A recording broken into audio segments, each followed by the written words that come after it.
Eh bien bonjour, nous sommes le 13 avril 2018. Vendredi 13 en plus. Vendredi 13. Aïe, aïe, aïe. Et nous sommes en compagnie, cette fois en chair et en os, de Véronique Jeunesse, En film. qui n'a pas pu être là malheureusement il y a un mois. Mais qui n'a pas pu être là, c'est pas vrai. Je pouvais être là, j'ai juste oublié et je suis mais confuse et je vous demande pardon, mais vraiment du fond du cœur, je suis quelqu'un d'extrêmement tête en l'air. Je sais pas où est passé. On m'a pas rappelé la veille pour me dire. Je vais pas mettre la faute sur les gens, mais ceux qui me connaissent, ça, il faut absolument me rappeler les choses parce que je fais tellement de trucs, je suis tellement pas là que je suis tellement souvent dans ma tête ailleurs, en train de papillonner, voilà. Donc je suis vraiment plus que désolée et je vous demande pardon, puis je me déshabille parce que j'ai chaud, voilà. Je m'arrêterai là, hein. N'espérez pas. Donc je suis là pour combler ce que j'ai raté l'autre jour et m'excuser aussi. Voilà. Alors, lors du repas avec Étienne Moujotte et Jean-Pierre Guérin, où fut décidée en fait la mise en branle de Julie Lescaut, Ouais. vous aviez dans votre escarcelle une mini-série de comédie policière Ouais. écrite par Gérard Jourduy. Ouais, mais non, ouais. Ah, vous avez vu mon livre. Je fais mon livre en plus. C'est ça, mais oui, évidemment. Est-ce qu'il s'agissait déjà dans cette mini-série d'interpréter un inspecteur ou un commissaire? Ah non, non, pas du tout. Moi, c'était plutôt une mini-série genre Clair de Lune, je sais pas si vous voyez, avec Oui. Bruce Willis. C'est plutôt une fille d'un riche magnat de la presse et qui avait l'air de se foutre dans la merde parce qu'elle voulait absolument monter une agence de détective. Et son père, mais je ne vais pas donner le sujet parce que peut-être que je le ferai Un jour. Non mais ouais, non mais c'est vrai, voilà, et en fait son père lui foutait sur le dos une sorte de garde du corps qui était, mais elle savait pas que c'était un garde du corps, autrement elle le virerait, et en fait elle était toujours persuadée que c'est elle qui résolvait les énigmes, alors qu'en fait c'était le garde du corps qui lui laissait évidemment croire que, et c'était un personnage complètement farfelu, insensé, et alors donc j'avais déjà fait le pilote, et quand j'ai vu Moujotte, il n'y avait pas Guérin à ce déjeuner. C'était un petit déjeuner au Fouquet's. Et quand j'ai vu donc Moujotte, pour qui me demandait d'en faire 13 épisodes, non d'abord je ne savais pas combien il voulait que ça fasse, et il me demandait de poursuivre la série, et je lui ai dit ouais, mais moi j'essaie de lui vendre autre chose. Il disait non, Julie Lescaut, Julie Lescaut, Julie Lescaut. Bon, je dis ouais, et pour, combien? Il me dit bah on en fait 13. Alors oh la punaise, je dis 13. Je suis déjà fatiguée avant d'avoir commencé là. Il me dit jusqu'à ce que vous en ayez marre, ouais. Et on en fera 13, puis 13, puis 13, puis 13 jusqu'à ce que vous en ayez marre. Je dis mais là, rien qu'en en parlant, je commençais presque marre. Je savais pas où ça m'emmenait. Et puis après, quand j'ai vu Jean-Pierre qui me disait que c'était 13, et puis tout à coup il me fait mais finalement la chaîne ils vont prendre que 6, ça m'emmerde et tout. Je lui dis mais écoute, il dit pas ça m'emmerde, Jean-Pierre dit ça m'ennuie. Bon, c'est moi qui dis ça m'emmerde. Et donc là à partir de là je lui dis c'est bizarre ce que tu me dis parce que Moujotte il m'a dit ça. Tu es sûr? Je dis oui. Alors on est retourné voir Moujotte qui a redit la même chose, et donc on a décidé 13, puis 13, puis 13, puis 13. Dans le fait de faire 13 épisodes, ce qui vous semblait long déjà à l'époque, C'était 2 ans de ma vie déjà, oui. voilà, qu'est-ce qui vous faisait peur, le fait que ce soit l'idée de se renouveler, ou l'idée qu'on allait vous coller une étiquette d'un personnage? Non, ça je m'en fous complètement. Oui. Oui, je veux dire, l'étiquette, comme je disais, moi j'avais une formule, je veux dire, les étiquettes, on peut m'en coller autant qu'on veut sur le cul, il y a de la place. Donc en fait, j'ai toujours été bien gérante, et franchement, c'est pas, non, parce que les étiquettes, on en sort. Alors, quand j'ai fait Nana, on m'a dit Ouais. l'étiquette de Lana, après l'étiquette de Julie, ça m'a pas empêché après de faire la film que je fais, ça m'empêche pas aujourd'hui de faire du théâtre. Au contraire, je trouve que c'est un tremplin magnifique, une série. Tout le monde essaie de faire des séries de nos jours. Voilà, le seul truc dont j'avais peur, moi, c'était que je me lasse. Je ne connaissais pas ce monde de la série. Alors moi, j'avais déjà refusé des séries, mais plutôt genre soap opéra, qui commençaient genre, comment ça s'appelait, je me rappelle plus, Marc et Sophie ou des trucs comme ça. Parce que je trouvais que c'était un petit peu, les garçons, je trouvais que c'était un petit peu filmé n'importe comment, mais les belles séries, genre Navarro, ça, je trouvais ça formidable. Mais je ne savais pas, moi, combien de temps ça allait me prendre, ce que ça allait faire dans ma vie. Et puis je me disais, puis il va me proposer des choses et je vais devoir dire non, ce qui a été effectivement le cas, parce qu'il faut se consacrer, surtout au début, au lancement d'une série, il faut s'y consacrer. Je tournais 6 épisodes par an. Ça laisse pas le temps d'autres choses, plus la promo, plus les préparations, parce que moi j'ai toujours beaucoup travaillé sur sur les scénarios, plus c'était un travail permanent. Alors, au moment où vous avez pris le rôle de Julie Lescaut, il y avait peu de femmes qui avaient joué de façon récurrente de commissaires de police. Bah, il y avait, Il y avait eu Girardot au cinéma ah oui, à si, deux il y avait reprises. moi dans la légitime violence, Alors, dans Légitime Violence, de Zidi. oui, dans Association de malfaiteurs. Oui, pourquoi j'ai légitime violence? J'étais une malfrat. Non, association de malfaiteurs, pardon, de Claude, oui, Claude Zidi. Voilà, et il y avait eu aussi, mais ça c'était pas en commissaire, il y avait eu Daniel Evenou qui avait Ah bah fait oui, Marie Marie Pervenche. Pervenche. Et puis il y avait aussi la Vanant qui faisait des enquêtes là, de la Bretonne. Il y avait en fait eu peu encore de comédiennes à avoir tenu ce genre de rôle. C'est même pas tant comédienne d'avoir tout ce genre que le rôle qui était très particulier parce qu'il était carrément dans une nouvelle mouvance d'une femme avec enfant qui décidait de vivre seule et surtout qui avait un ascendant sur les hommes puisqu'elle était leur patronne. Donc c'était assez nouveau et il y avait dans la vie la première grande fan flic Martine Monteil qui venait absolument à ce moment-là Donc c'était quand même assez nouveau dans la vie, les postes à responsabilité pour les femmes. Je veux dire, c'était encore, on avait encore du mal à confier des rôles comme ça de meneuse d'hommes à des femmes, disons. Et Julie était exactement ça. Et le fait d'avoir pas je dirais, beaucoup de modèles préexistants dans la fiction, ça a été pour vous plutôt un avantage ou plutôt un inconvénient? Moi, de toute façon, je n'ai jamais regardé avant ce que faisaient les autres pour essayer de faire pareil. C'est pas moi. C'est un peu compliqué parce qu'en fait, c'est soi-même qui créons des choses, mais c'est surtout le rôle tel qu'il est écrit qui crée les choses. Donc c'est à l'écriture que ça se passe, ces aménagements. Et c'est pour ça que je participe aussi beaucoup à l'écriture. Moi, quand Jean-Pierre m'a amené, Jean-Pierre Guérin m'a amené Julie, elle était derrière son bureau, elle était habillée en jupe, elle n'était pas tellement sur le terrain. Dans le roman dont elle a été tirée, d'Alexis Lecaille. Et moi, avec Caroline Huppert, plutôt Caroline Huppert avec moi, on a tout transformé et voulu transformer pour que ce soit une femme justement d'action. J'ai été partie prenante de ça. Et puis après, la façon de l'habiller, dans le premier épisode, on m'a mis une costumière, on m'a habillée chez Cherouti, on m'a fait des trucs. Et puis moi, très vite, moi, ce côté fanfreluche ou côté petite bonne femme, moi, ça me plaisait pas. Moi, pour moi, Julie, c'était quelqu'un. Elle n'avait pas de sac à main, elle avait une veste, elle était habillée standard pour aller d'un côté chez le procureur et de l'autre côté sur le terrain. Donc en fait, c'est José Dayan qui, faisant le deuxième épisode, m'a dit, non, Caroline en a fait les trois premiers. Faisant le quatrième épisode, alors que la costumière m'apportait toujours des trucs qui, moi, me convenaient pas, et ma costumière, et mon habilleuse avait très bien compris, donc elle a toujours la solution, la solution, la voie B. Et moi, je choisissais toujours la voie B, et un jour, elle m'a dit, mais prends l'habilleuse comme costumière, et puis habille-toi comme tu as envie. Parce que moi, je changeais tout le temps ce qui avait été prévu. Donc, je disais, je peux la mettre, cette veste, mais c'est toi, tu habille-toi comme tu veux. Habille-toi, c'est Julie, c'est toi. Voilà. Donc je me suis habillée comme j'ai eu envie de m'habiller.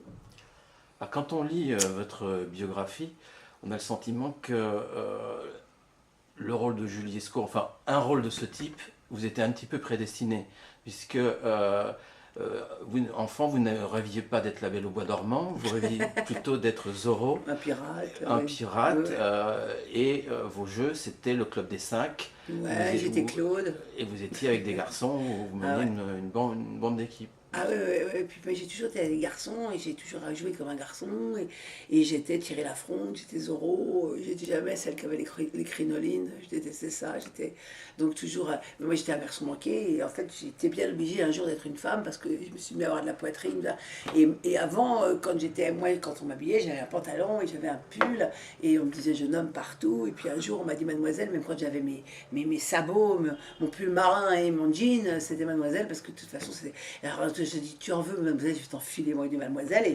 Et tout à coup, je suis devenue. Alors là, j'ai été féminine dans l'excès. Mais pour rigoler, quoi. Mais à l'intérieur, j'ai toujours été un mec. Hein, je veux dire, Et ma mère m'a élevé comme un mec, parce que j'ai toujours été élevée, moi, comme Julie Lescaut. Je veux dire, j'ai toujours été dans le genre, ne compte pas sur les hommes, gagne ta vie, fais ta vie, écoute personne, fonce, n'attends pas un homme pour t'entretenir, ne compte surtout pas, fais pas ta vie, enfin, fais ta vie pour toi, voilà, donc sois un mec, quoi. Et donc vous Voilà. pensez que ça a pu jouer dans le fait que plusieurs réalisateurs, dont Zidi Ça en a fait dans ma premier, personnalité, bien sûr. et voilà, Ouais. tout à fait. Ah bah ouais, moi, oui, ça a joué dans ma personnalité, mais ça m'a pas empêché de faire Nana, hein, qui était Oui, la féminité par excellence, mais qui était dans sa façon de mener sa vie quand même indépendante. très précurseur et très indépendante. Je veux Ouais. dire, en fait, j'ai toujours beaucoup joué les femmes indépendantes et les femmes puissantes, quoi. Que ce soit dans Secret de famille, tiré du roman d'Irène Frein, j'étais celle qui se battait contre tout le monde, j'étais la juive, entre guillemets, j'étais, enfin, celle qu'on appelait la juive, celle qui avait rien à foutre du camp des ratons. J'ai toujours eu des personnages comme ça, hein, assez puissants, et j'adore. Alors dans votre biographie, vous dites aussi que il y a des côtés que vous n'aimiez pas chez Julie Lescaut, c'est le côté trop lisse, trop bourge. Est-ce que c'était ça le plus difficile dans l'appréhension de ce personnage à Bah, créer? c'est ça qui a fait ma lassitude en fait, parce qu'en fait au départ on me laissait rajouter et faire ce que je voulais, donc j'étais tout le temps un petit peu en rebelle, quand le procureur il sortait, je faisais gna gna gna gna. J'étais tout le temps un peu énervée contre la hiérarchie, toujours un peu en train de me battre contre la hiérarchie. C'est vrai qu'on m'empêchait pas de dire merde si j'ai envie de dire merde, et puis tout à coup je sais pas pourquoi il y a une sorte de vent de politiquement correct qui a soufflé sur TF1, où tout à coup, même quand il nous arrivait de dire un gros mot, en synchro, on essayait de nous faire doubler des trucs qui étaient mais, et indoublables, et totalement qui devenaient débiles profonds, quoi. Et tout à coup, j'ai pas compris, voilà, la pudibonderie nous est retombée dessus, il fallait plus dire merde, il fallait dire crotte, enfin, je veux dire, et après, on nous disait, faut être moderne, faut être. Et alors, au fur et à mesure que la société, elle, devenait violente et devenait. Et que la parole se libérait, même sur. Trop d'ailleurs, à mon sens, sur les insultes et sur les trucs comme ça, nous, on avait la voix L'inverse. inverse qui était pas une goutte de sang, pas rien montrer, rien montrer. Alors, vas-y, fais un film policier sans rien montrer, sans étant. Il y avait des moments, vraiment, ça me gonflait fort, quoi. Je veux dire, je trouvais ça nul, quoi. C'est comme un jour, j'ai fait un film sur la drogue, il fallait pas montrer les gens en train de se droguer, quoi. Je trouve que c'est difficile de traiter le sujet comme ça. Alors, j'ai toujours pensé que les figures imposées étaient bonnes. Parce qu'en fait, contourner les figures imposées, ça oblige à avoir un petit peu d'esprit, de recherche, etc. Mais il y a un moment, quand c'est trop imposé, c'est chiant. Et puis surtout, quand cette imposition, on apprend un jour qu'elle vient du fait qu'il y a tant de pourcentage de programmes qui peuvent être interdit au moins de tant d'années, etc., aux heures de grande écoute, et que toute cette partie-là est gardée pour les films américains, et que vous n'avez plus le droit que d'être béni oui-oui et bisounours, et que les films américains, tout à coup, ouais, ils sont formidables, les films américains, hein, parce que, ou alors, tout à coup, un jour, ils ont fait un film que même Jean-Pierre avait produit, ouais, là, c'était trash et tout, bah ouais, c'était trash, mon grand, mais tu vois, ils s'étaient interdits au moins de 12 ans, et eux, ils avaient le droit d'être trash, nous n'avaient pas le droit, et je trouve que dans un film policier, ça fait cucul la praline, quoi, c'est le miel et les abeilles, quand même, moi, ça m'a énervé, ouais, ça m'a énervé. Alors beaucoup d'acteurs qui tournent dans des films d'action disent que pour ces rôles, même si on ne fait pas toujours les cascades, il faut être en forme. Est-ce que c'était pareil pour Julie Lescaut? Il fallait être en forme physiquement? Oh, pas toujours, hein. Non? Non, il y a eu des moments où j'étais moins en forme. Je- Moi, je faisais monter les escaliers aux autres, et puis moi, je prenais l'ascenseur. On fait ce qu'on veut, hein. Les policiers, les commissaires sont pas toujours dans une grande forme, hein. Ouais, oui, évidemment. J'ai tourné enceinte de 6 mois, hein, quand même, 7 mois. Je finissais par me filmer comme ça, hein. J'avais pris 80, je sais pas, j'ai pris 25 kilos. Puis sur la Julie, à la fin, j'avais pris aussi un peu de poids.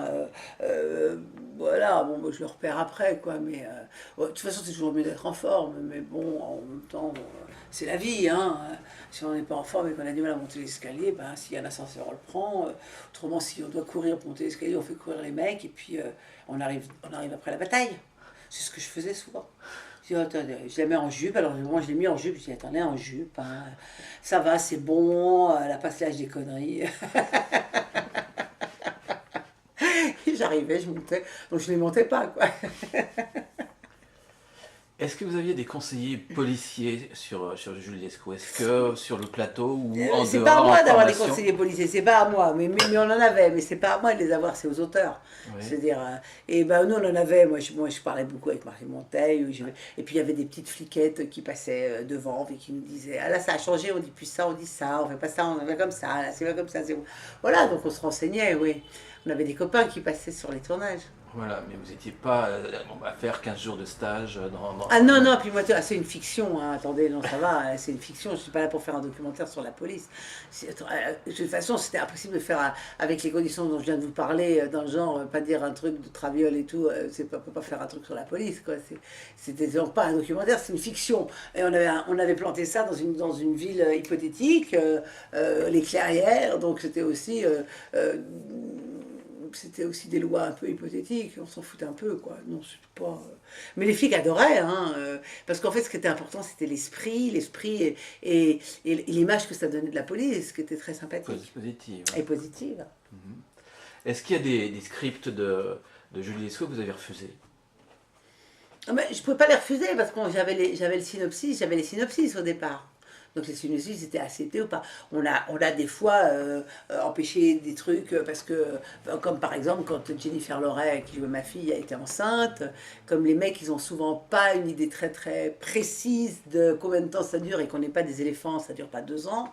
Je veux dire, elle était tombée enceinte et il me propose un synopsis qu'on allait tourner genre 8 mois après ou 6 mois après et il la mettait dans le film. Et je dis, mais vous imaginez quand même que là, vous me parlez d'un tournage qui va être en mai-juin, c'est-à-dire qu'elle est soit sur le bord, soit en train d'accoucher. Je dis, ça va être juste un petit peu problématique quand même l'histoire. On devrait la mettre en vacances, vous ne pensez pas?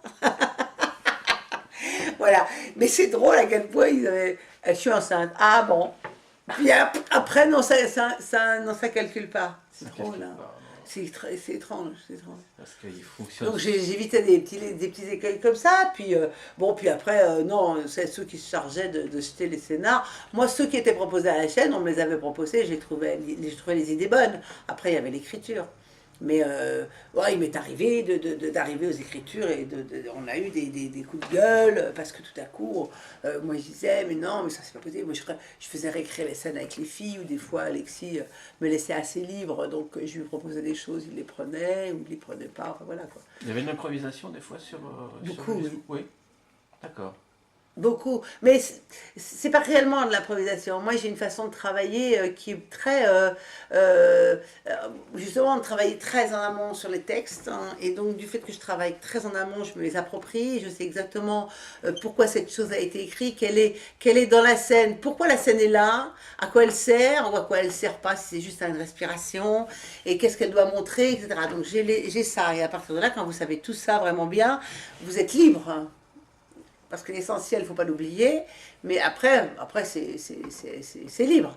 Donc, à partir de là, des fois, je trouvais qu'on aurait pu écrire. Donc, je proposais des écritures à Alexis. Et on ne pouvait pas faire totalement de l'impro, parce que souvent, c'est n'importe quoi, l'impro, mais on pouvait réécrire les scènes. Par rapport à ce qui avait été écrit. Voilà, et puis par rapport au décor, parce que les gens n'étaient pas dans le décor, et que des fois, ce qu'on avait décrit ne correspondait pas au décor.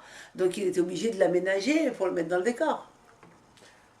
Alors, qu'est-ce qui était sur la durée le plus difficile de faire évoluer le personnage parce que donc... Non, pas du tout. Non, ça non. On avait décidé que le personnage évoluait avec la vie. Donc, ses filles grandissaient. Je trouvais juste que les filles grandissaient un peu trop vite. C'était dommage. Donc, j'essayais moi de ralentir un peu le temps. Alors, parce que je disais, voilà, Julie, c'est 6 épisodes par an.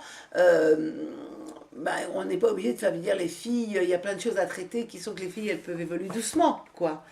Mais alors, 12 épisodes, ça se tournait en 2 ans, voire un peu plus de 2 ans. Et bon, alors après, il y a eu le problème Joséphine Serre, qui était petite, donc elle a été prise pour jouer Babou, alors qu'elle était un peu plus âgée, mais qu'elle faisait très petite, parce qu'elle était petite de taille. Donc, elle s'est retrouvée un jour, elle avait genre 16 ans, et elle jouait la gamine de 13 ans, et ça la saoulait. Alors que moi, je me disais, mais c'est pas toi, Babou.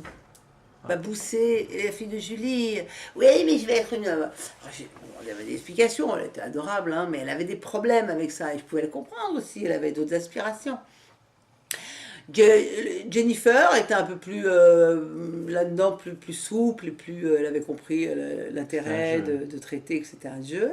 Elle avait compris aussi, mais disons que c'était par rapport à elle-même et peut-être aussi du fait qu'elle était pas, qu'elle faisait très jeune et qu'elle avait donc envie d'être une femme et donc elle avait une sorte de lutte. Comme c'était quelqu'un de très intellectuel, Joséphine, ça l'est toujours, elle était beaucoup plus dans une sorte de recherche de personnalité puissante.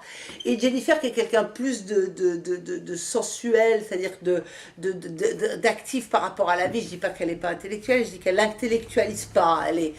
C'est quelqu'un qui fait, qui aime la vie qu'il fait. Alors elle a fait 4 enfants, elle a une vie de famille très très pleine. Elle est c'est une très belle personne, très différente, les deux très belles personnes très différentes.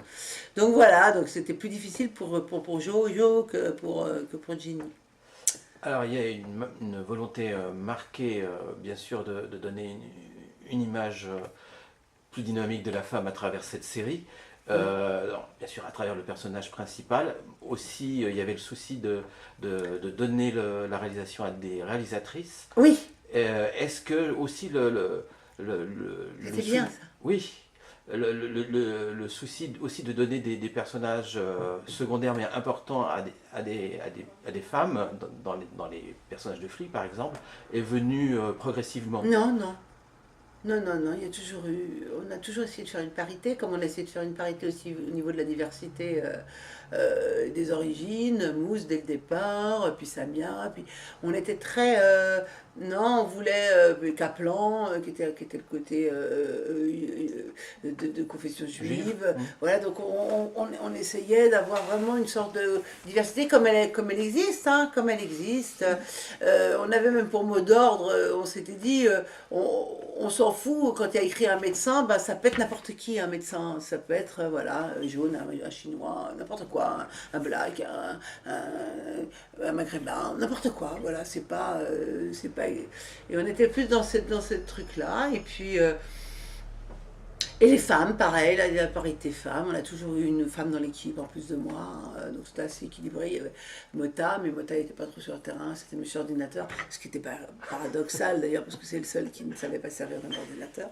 Et puis il y avait, bon, bah, il y avait Mousse, au départ il y avait Trémois, et puis il y a Christelle, non, non, c'était bien, on aimait bien qu'il y ait beaucoup de femmes. C'était sympa, hein. Alors je vais revenir un petit peu en arrière, au moment où vous faisiez des escapades pour aller au Théâtre National de Strasbourg pour regarder les comédiens. Est-ce que donc vous rêviez autour de cette scène de ce métier? Est-ce que il y avait aussi un rêve de troupe à travers ce métier? Toujours moi. Ah ouais, ouais, ouais. Pour moi, j'ai fait un one-woman show et j'ai beaucoup souffert de la solitude sur scène, même si j'adore, parce que je trouve que c'est un exercice formidable et que je parle au public, donc je suis pas seule quand je suis sur scène. Mais la solitude après, la solitude. Là, bientôt, je fais une pièce avec Martin Lamotte, on est que tous les deux. Je m'entends très bien avec Martin, j'ai déjà tourné 2 choses avec lui, une pièce et un film. Et donc ça se passera très très bien. Maintenant on va être que deux, ça va être aussi un petit peu. Et c'est vrai que moi je suis très famille, très troupe, très. Bah, la dernière tournée que j'ai faite, là, enfin qui était plutôt la première Sur ce d'ailleurs, portrait craché, c'est ça? ce portrait gâché, plutôt la première, hein. C'est carrément. J'étais avec. On était tout le temps, tout le temps, tout le temps, on bouffait ensemble, on vivait ensemble, quoi. C'était très très agréable, j'adore. J'adore vraiment. Et donc sur Jules Lescaut, vous avez retrouvé cet esprit de troupe? Ah ben, moi, c'est ma famille, Julie Lescaut. Enfin, disons que ce qu'on appelle les récurrents, même dans la technique. Moi, je suis très casanière, je suis très famille. Et j'aime bien avoir mes marques, puis j'aime bien que les choses soient paisibles. En fait, j'aime travailler dans la. Je déteste travailler dans la douleur. Je déteste travailler dans les rapports de force. Je déteste travailler dans les problèmes. J'aime travailler dans la joie, dans la gaieté, dans la rigolade. Parce que moi, en Ce qui vous fait, stimule? ah ouais, c'est mon moteur, j'aime la vie, j'aime rigoler, voilà. Alors, je ne dis pas que 2 fois une bonne engueulade, c'est pas mal pour faire avancer les choses, et moi, en fait, j'ai aussi un principe de base qui est que je ne m'engueule bien qu'avec les gens que j'aime, parce que les autres, je prends même pas le temps, je zappe. Je les base et puis je passe à autre chose. Donc effectivement, il y a eu des metteurs en scène avec qui ça a été un peu problématique sur la mise au point. Et puis comme quand j'apprécie la personne, même en dehors de son caractère, quand j'apprécie la personne pour ce qu'il est, pour son travail, etc., je m'arrange toujours pour essayer de voir comment on pourrait pas, comme lui aussi, puisque la plupart du temps c'est des gens pas stupides. Donc eh ben après on se parle, on accorde nos violons et la deuxième fois on se connaît, on sait là où il faut pas blesser, on sait ce qu'il faut ménager, et du coup, bah après, c'est le nirvana, quoi. Donc, je peux m'engueuler, moi, avec les gens, ouais, mais c'est rare, et puis c'est surtout une famille, et donc mon staff, maquilleuse, coiffeur, habilleuse, costumière, les techniciens, chef opérateur, moi aussi c'est les mêmes, à chaque fois, c'est formidable, j'adore. Et j'adore arriver sur un tournage et qu'on soit déjà dans une atmosphère de fin de film, qu'on connaisse tout le monde. Voilà, j'adore. C'est mes amis, je suis en famille, je suis tactile, c'est des gens que j'aime, que j'apprécie. Alors quand j'apprécie quelqu'un, je le reprends tout le temps. Alors, au moment où vous jouiez Julie Lescaut, eh bien, dans les baromètres d'opinion, vous étiez la comédienne préférée du PAF. Est-ce que ça vous a donné, je suppose que ça vous a fait plaisir, mais est-ce que ça vous a donné, vous êtes senti responsable de ce fait? De te la préférer? Hmm. Non, jamais. Non, ça vous a jamais paru un devoir, c'était juste du bonheur. Ouais. Oui, puis de toute façon, moi paradoxalement, j'ai toujours préféré les solutions aller vers qu'être arrivé. Alors, parce que ça me fait peur, moi. Et moi, le jour où j'ai été première des audiences assez vite sur Julie Lescaut et pendant plus de 14 ans, ça a été la trouille de ma vie parce que je savais que je ne pouvais plus que redescendre. Donc moi je déteste cette première. Donc quand j'arrive en haut, il faut que je me crée d'autres challenges. Donc je suis déjà ailleurs. Donc dans la production, dans l'écriture, dans le théâtre, ailleurs. Il faut que je crée autre chose ailleurs. Parce que ça m'angoisse. Ces situations-là m'angoissent. Moi je préfère avoir, ma vie, c'est un peu une grande échelle, je dis toujours. Voilà, le haut de l'échelle est dans les nuages et j'en suis au la 6. Moi, je vois pas le bout de l'échelle et donc, quand tout à coup je crois voir le bout, ben, oh non, merde, il y a c'est une ouverture qui se fait, je me rends compte qu'elle est encore dans les nuages au-dessus. Voilà, moi, c'est ça ma vie. Parce que je pense que le jour où je serai arrivée, c'est le jour où je serai morte, quoi. Voilà, donc je veux pas mourir. Quelle drôle d'idée. Non, mais voilà, quoi. Je veux dire, je suis tout le temps en devenir, je supporte pas d'être arrivée. Il faut être en devenir. C'est le seul moteur pour moi. La nouveauté de demain. Alors écrire, alors réaliser, alors changer de métier. Alors là, je suis en train de faire des plans parce que je me dis, bon, alors, et si je faisais carrément autre chose, des fois, en plus du théâtre, par exemple. Alors, j'ai plein d'idées. Ça va peut-être pas se faire, mais moi, je suis tout le temps en train de fourmiller d'idées. J'ai besoin de. En fait, je crois que j'ai inventé le mouvement perpétuel. Et je crois que c'est ce qui est ma nourriture, en fait. Ma nourriture, c'est le mouvement crée le mouvement. Voilà. C'est que si je m'arrête, je suis fatiguée. On peut rappeler peut-être comment vous avez été choisi pour Julie Lescaut. C'est dans une émission télévisuelle, Non, non? non, C'est pas surprise. c'est pas ça qui a fait que j'ai été choisie. Celui qui m'a choisi, c'est Jean-Pierre Guérin, qui était un ami. D'ailleurs, en plus, Jean-Pierre, enfin, je le connaissais même avant le film de Zidi. Hein, je veux dire, il a eu l'idée de me le proposer à cause du film de Zidi, à la base. Et puis, comme il a pris Caroline Huppert et que moi je venais de faire un film avec Caro, qui était une de mes meilleures potes, qui est toujours. Je veux dire, Caro me l'a proposé. Moi je lui ai dit, mais t'es con, me propose pas. Et TF1, ils viennent me baser sur un film, ils vont pas me prendre. Ah, mais si, ils sont d'accord. Et j'ai compris qu'ils étaient d'accord parce que j'avais fait une émission de télé qui m'avait rendu bankable du jour au lendemain. Parce que j'avais été plébiscitée par le public. Et moi qui n'étais pas ce qu'on appelle bankable pour TF1, j'étais pas dans la liste. Parce que trop grande gueule, parce que incontrôlable, parce que je disais ce que j'avais envie de dire quand j'avais envie de le dire, parce que apparemment j'étais un peu pas assez. Pas assez policée, pas assez. Voilà. Et je suis devenue du jour au lendemain, parce que le public l'a décidé. Donc voilà, merci le public. D'ailleurs, j'ai eu le 7 d'or le jour où le public a voté.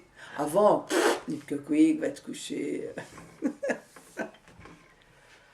Alors, on va terminer par peut-être votre actualité, à moins que vous vouliez rajouter d'autres choses sur Julie Lescaut.